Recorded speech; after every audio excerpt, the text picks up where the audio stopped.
Assalamualaikum warahmatullahi wabarakatuh. Selamat siang, salam sejahtera, Om Swastiastu, Namo Buddhaya, salam kebajikan, salam sehat.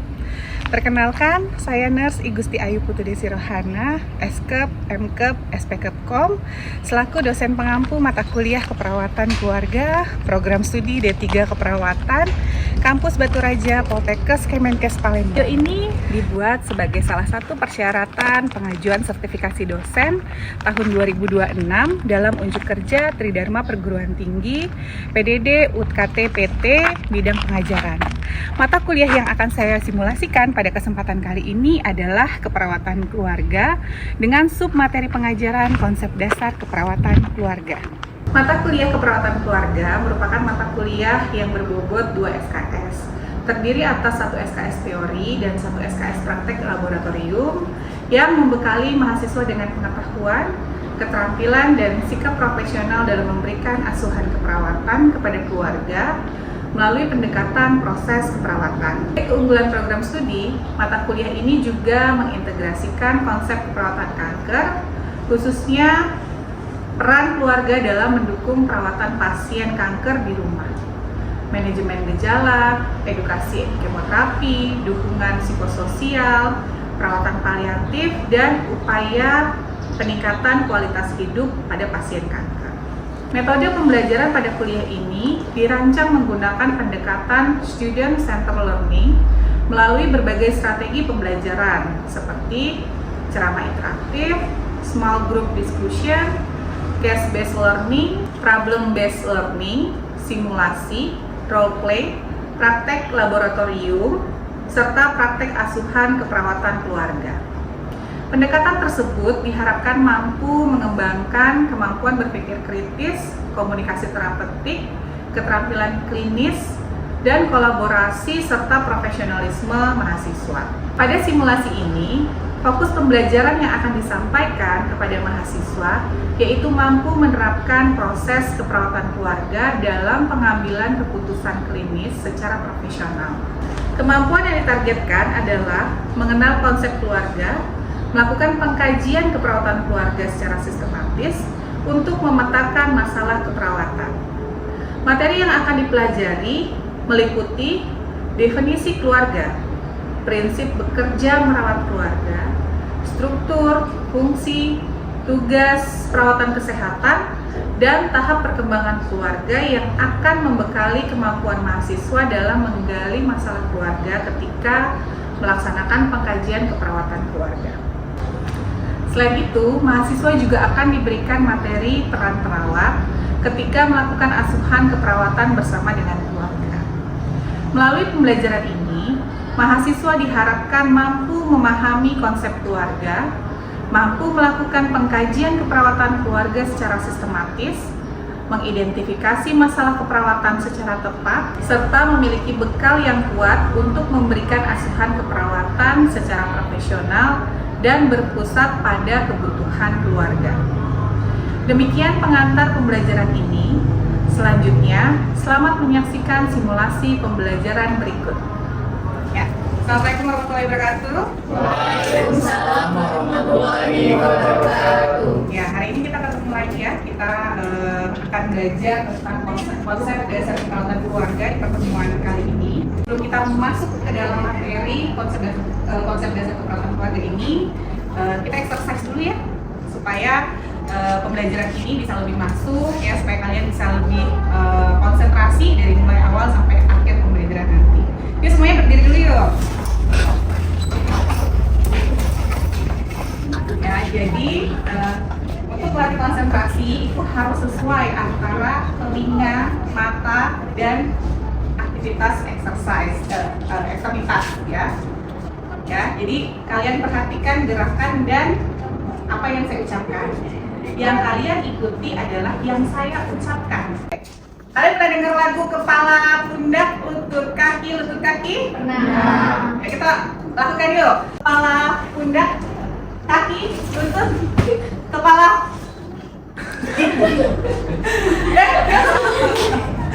Konsentrasi. Terakhir ya. Kepala, pundak, lutut, kaki, lutut, kaki. Nah, oke, udah konsentrasi semua ya? Oke, kita mulai ya. Jadi hari ini kita akan belajar tentang konsep keperawatan keluarga. Semua punya keluarga di sini? Ya. Ada yang keluarganya sudah tidak lengkap? Masih lengkap semua? Keluarga itu terdiri dari apa sih? Ada istri dan anak. Oke, apa yang disampaikan Mas Natasha itu betul ya? Bahwa keluarga baru bisa dibilang sebuah keluarga kalau di dalamnya sudah ada kepala keluarganya, ya, ada istrinya, ya, atau ibu dan anak-anak, ya. Kita pelajari dalam konsep dasar keluarga. Keluarga itu adalah bagian dari unit fundamental di masyarakat, ya. Kita bisa disebut masyarakat ketika ada kumpulan keluarga-keluarga. Nah, itu adalah bagian dari masyarakat. Nah, kemudian konteks utama belajar perilaku, pikiran dan perasaan, ya. Kemudian pendekatan family center care sebagai mitra aktif. Jadi di mana nanti kalian akan turun jadi perawat keluarga, keluarga akan jadi mitra kalian, ya, yang akan membantu proses keperawatan selama kalian merawat anggota keluarga yang sedang sakit, gitu ya.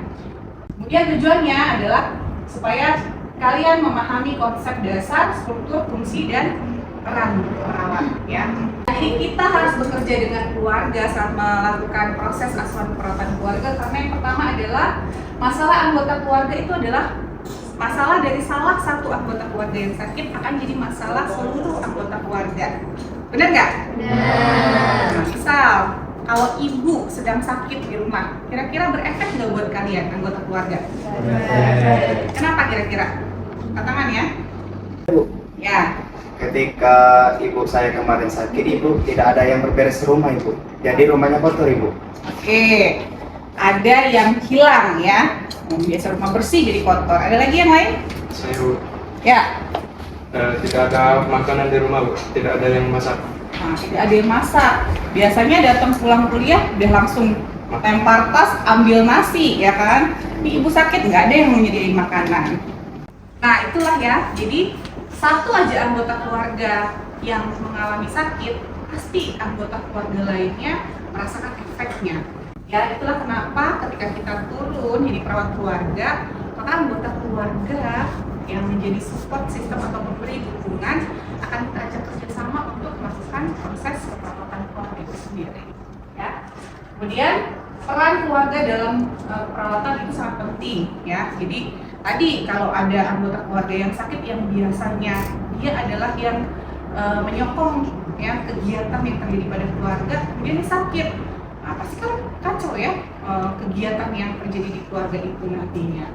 Nah, kemudian keluarga sebagai sistem pendukung utama. Kemudian meningkatkan hasil kesehatan, ya contohnya pada penyakit-penyakit stunting, ya penyakit kronis, ya sudah banyak penelitian meneliti bahwa penyakit-penyakit tersebut bisa lebih mudah diatasi dengan adanya dukungan dari keluarga.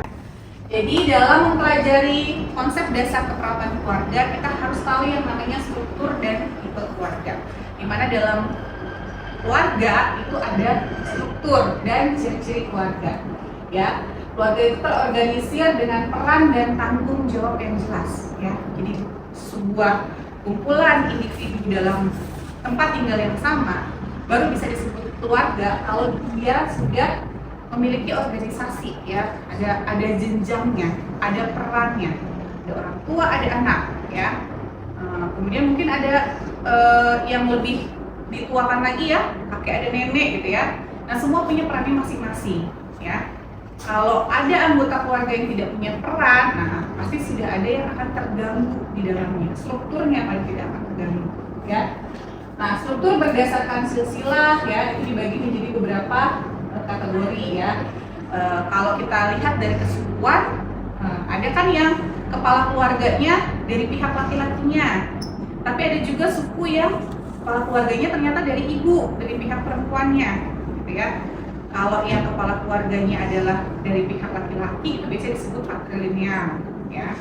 Kalau yang dari sisi ibu, ya biasanya Padang gitu ya, kan kepala keluarganya adalah si perempuan kan, nah itu disebutnya matrilineal gitu ya. Nah kemudian ada juga tipe keluarga ya. Tipe keluarga itu ada tipe keluarga tradisional yang diakui di Indonesia ya, dan ada juga tipe keluarga non tradisional. Kalau non tradisional itu biasanya diakui di luar negeri ya, di luar Indonesia ya. Kalau untuk tipe keluarga tradisional itu ada nuclear family atau keluarga inti. Nah keluarga inti itu terdiri dari bapak, ibu, dan anak-anaknya. Untuk keluarga inti cuma itu aja, bapak, ibu, dan anak-anaknya, makanya disebut sebagai keluarga inti ya.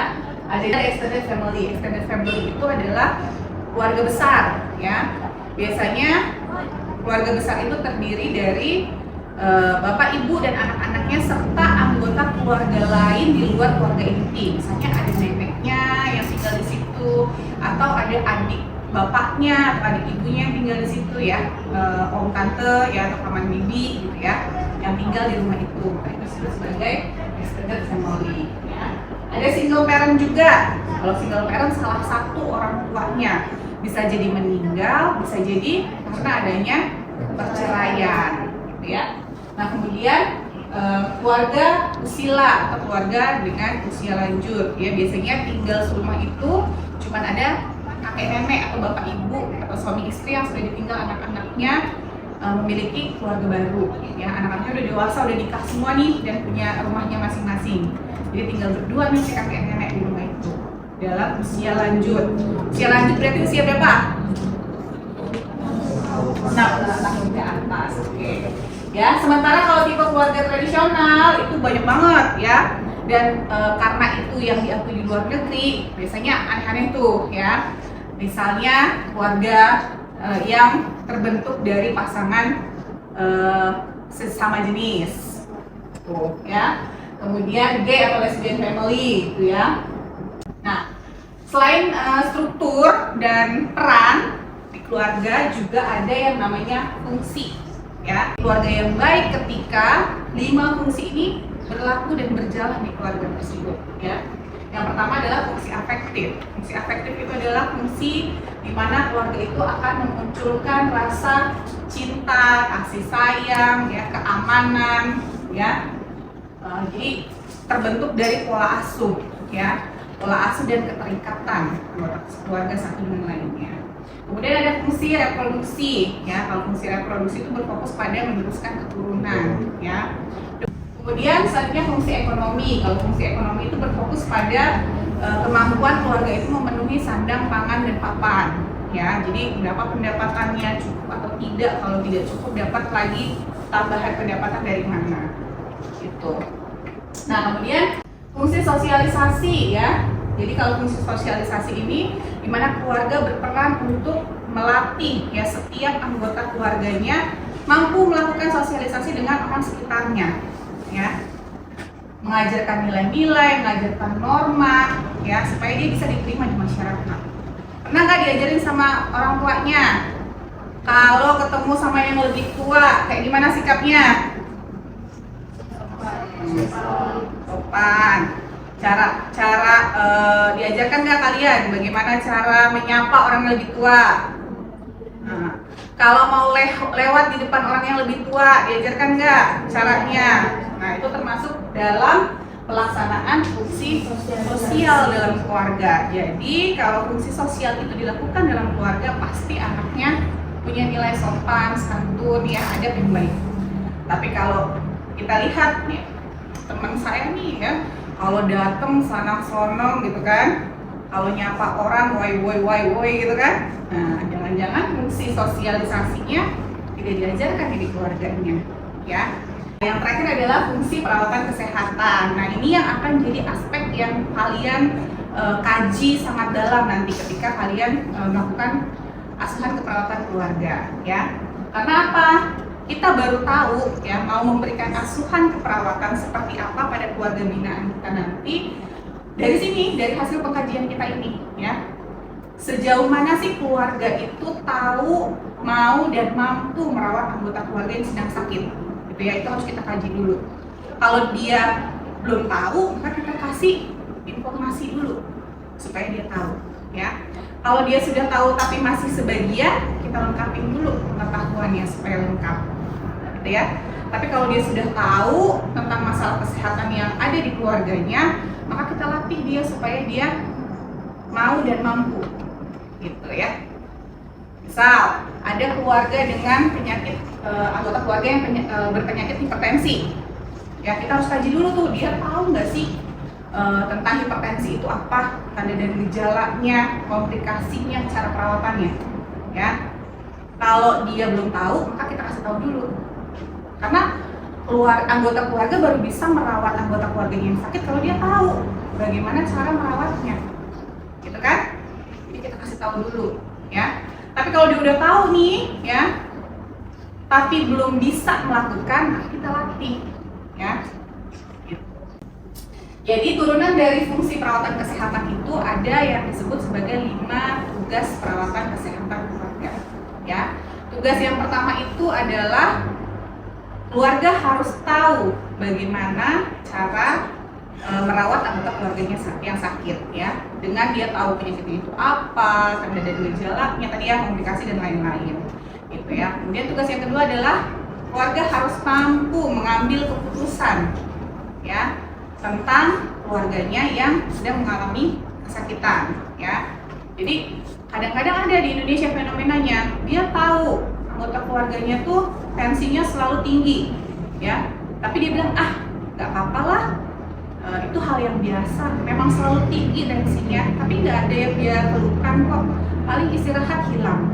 Nah, itu tanda-tanda bahwa keluarga tersebut tidak mampu mengambil keputusan merawat anggota keluarganya yang sakit. Karena dia merasa itu hal yang biasa, tidak perlu dirawat, ya. Nah, berarti kita harus latih nih, ya. Kita bantu keluarganya supaya mampu mengambil keputusan bahwa ini keluarganya sakit loh, ya, ayo kita rawat yuk, ya. Nah, tugas yang ketiga adalah keluarga mampu merawat anggota keluarganya yang sakit. Jadi kalau sudah mampu mengambil keputusan, ya oke, anggota keluarga saya sakit nih, gimana caranya untuk merawatnya? Itu kita latih cara merawatnya, ya. Nah, kemudian tugas yang keempat adalah menggunakan memodifikasi lingkungan, ya, modifikasi lingkungan. Jadi keluarga harus tahu punya kekuatan apa sih di dalam rumahnya, gitu ya, yang bisa membantu proses penyembuhan si anggota keluarga yang sakit ini dengan lebih optimal, lebih maksimal, gitu ya. Nah, tugas yang terakhir adalah menggunakan fasilitas layanan kesehatan. Jadi kalau sudah empat-empatnya dilakukan, kembali kita mengingatkan ke keluarga. Walaupun keluarga bisa merawatnya di rumah, tapi untuk penyakit-penyakit tertentu yang harus dapat obat, harus melakukan pengecekan, pengontrolan oleh petugas kesehatan, tetap harus datang ke layanan kesehatan terdekat. Paling tidak kita anjurkan harus berapa bulan sekali ke Posbindu, berapa kali dalam sebulan ke Posbindu, gitu ya, atau harus berapa kali dalam sebulan kontrol ke puskesmas, layanan kesehatan terdekatnya. Nah, selanjutnya ada juga yang disebut sebagai dukungan keluarga, ya, di mana dalam keluarga itu pasti ada salah satu anggota keluarga yang akan menjadi support system, ya, dan akan ada yang memerlukan atau membutuhkan dukungan, gitu ya. Bisa nggak salah satu dari kalian memberikan contoh bentuk dukungan keluarga yang berlangsung di keluarga kalian? Ada nggak? Saya Bu. Ya, silakan. Contohnya itu ketika saya lagi sedih, saya sering curhat pada ibu saya, Bu. Karena bagi saya, ibu saya itu adalah pendengar terbaik bagi saya. Ya, bagus. Itu adalah salah satu bentuk dukungan, ya. Berarti ada yang mampu memberikan dukungan dan ada yang merasakan mendapatkan dukungan. Ya, siapa tadi namanya, Nak? Bunga. Bunga merasa ibunya adalah support systemnya, dan Bunga merasakan bentuk dukungan dari ibunya, karena ibunya adalah pendengarnya yang terbaik, ya, Bunga. Nah, itulah dukungan, ya. Nah, kalau kita belajar tentang dukungan keluarga itu ada 4 jenisnya, ya. Yang pertama adalah dukungan emosional. Tadi yang Bunga ceritakan adalah salah satu contoh bentuk dari dukungan emosional. Ya, bentuknya itu bisa rasa cinta, empati, ya, kemudian perhatian, gitu, ya. Semua anggota keluarga butuh ini, ya. Jadi kalau ini tidak tercukupi, pasti ada masalah dengan keluarganya, ya. Kemudian yang kedua adalah dukungan penghargaan, ya bentuknya adalah umpan balik positif dan pengakuan. Jadi kalau ada yang bercerita, pastikan kita mendengarkan dulu dengan baik-baik, dengan seksama, ya setelahnya baru kita merespon dari apa yang diceritakan.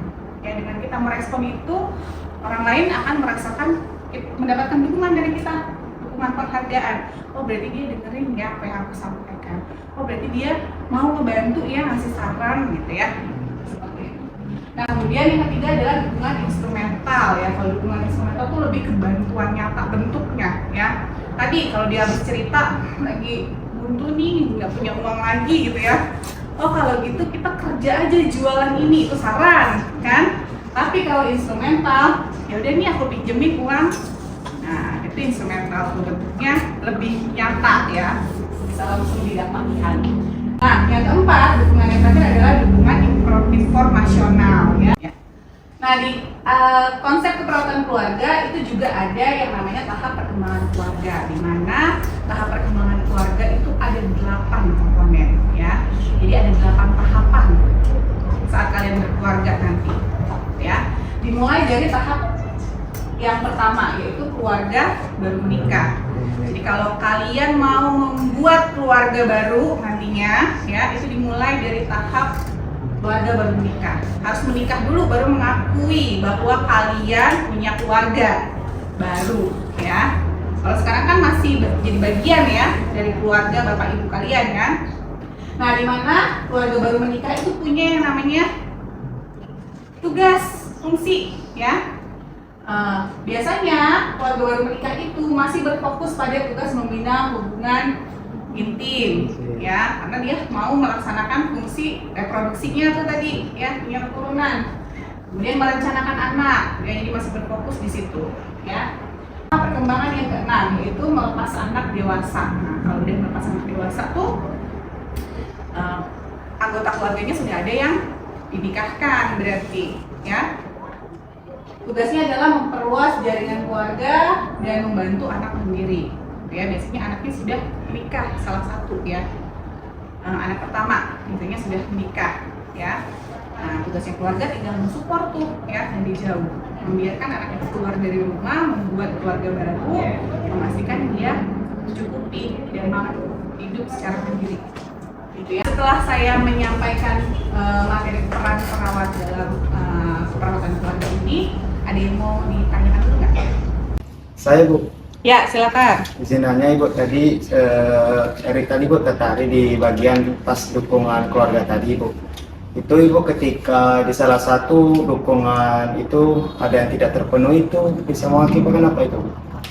Bagus ya pertanyaannya Erik ya. Jadi dukungan keluarga tadi kan ada 4 ya.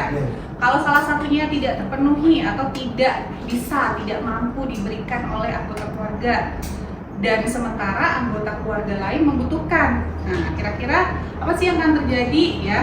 Yang pastinya ada kebutuhan ya, kebutuhan dari keluarga terhadap salah satu bentuk dukungan ya.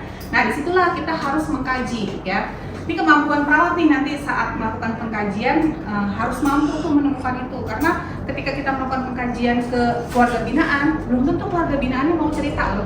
Saya tuh butuh dukungan informasional loh dari anggota keluarga saya. Nggak akan ada kan yang ngomong seperti itu kan.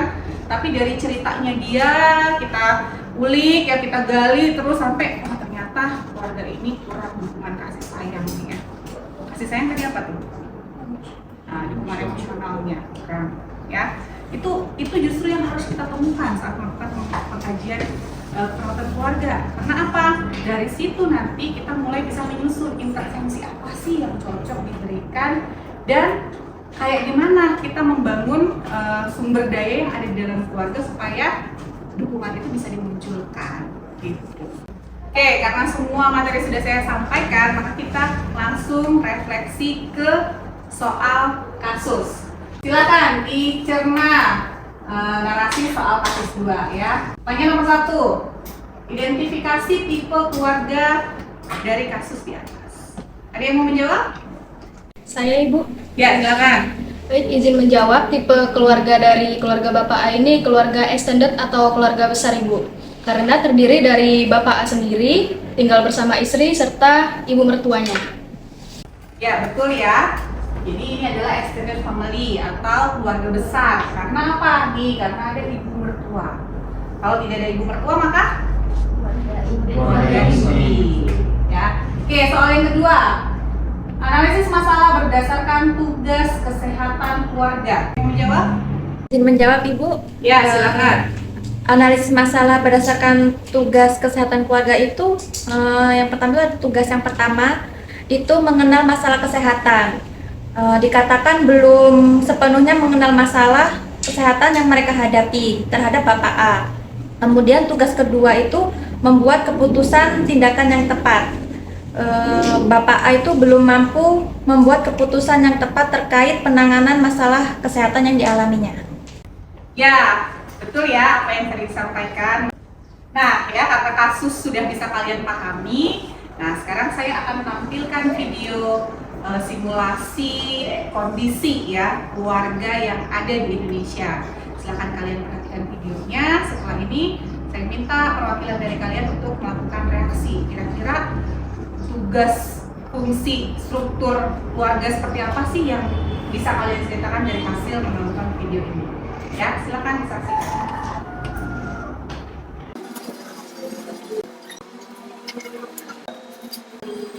Nah, gimana perasaan kalian setelah menonton video tadi? Taruh. Sedih, terharu ya. Jadi ingat dengan keluarga di rumah? Ya. Mau buru-buru pulang? Ya. Oke, dari yang sudah kalian tonton tadi, tipe keluarga apa dalam video tadi? Karena terdiri dari ayah, ibu, dan anak. Berapa anaknya? Ada 3. Hah? Ada 4 ya. 3 perempuan, 1 laki-laki ya. Itu. Nah, kemudian kan ayahnya meninggal kan? Nah, berarti jadi tipe apa dia keluarga ini selain single parent ya, karena ada salah satu orang tua yang meninggal ya. Nah, kemudian dari sepanjang alur cerita tadi, ada nggak masalah dalam fungsi keluarga? Ada. Apa yang bermasalah di fungsi keluarga? Mana yang bermasalah dalam video tadi? Fungsi afektif. Kenapa fungsi efektifnya bermasalah? Kehilangan kasih sayang dari ayahnya yang sudah meninggal. Apa efeknya? Cari kasih sayang di luar ya. Sama siapa tadi kasih sayangnya? Ustaz ya. Nah, sampai hamil kan? Iya. Selain masalah di fungsi, ada nggak masalah di dukungan keluarga? Dukungan apa yang hilang? Dukungan emosional. Siapa yang seharusnya memberikan dukungan emosional? Ibu. Nah, itu ya. Nah, sekarang tugas buat di rumah kalian ya. Kalian lihat profil keluarga kalian di rumah. Silahkan kalian narasikan dalam lembar kerja yang kalian kumpulkan nanti di AMS ya, Academic Management System. Nanti saya akan membuatkan link pengumpulannya di AMS. Lalu kalian buat narasinya di sana. Sampai sini ada pertanyaan lagi? Cukup jelas tentang konsep keperawatan keluarga? Paham komponen-komponen yang harus kalian pelajari dalam konsep keperawatan keluarga? Ya. Karena semua komponen yang kita pelajari hari ini akan turun di format pengajian keperawatan keluarga.